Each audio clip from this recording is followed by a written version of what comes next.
今天是2015年12月31日，澳大利亚悉尼将在今晚上演精彩的烟花表演。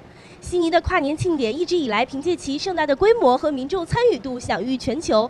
那这一盛事在今年呢，也吸引了100多万名民众和游客来到悉尼港口观看跨年烟花。很多市民为了有一个理想的观看点，一大早便来到了港口排队。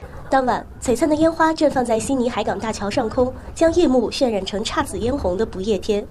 50艘精美闪亮的花灯游船浩浩荡荡地驶过海港，共约11000枚圆形花弹和25000枚柱形花弹，呈现出约10万种烟火特效造型。海港大桥喷射出绚烂烟火，如彩虹瀑布般一泻桥身。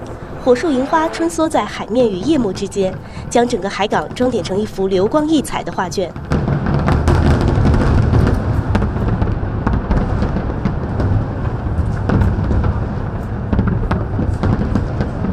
And I thought the fireworks were 10 out of 10 this year. I loved them. Yeah, they were great. And I had a really great 2015, so I'm wishing for more love and more adventures in 2016. Happy New Year! 新年快乐！人民网悉尼报道。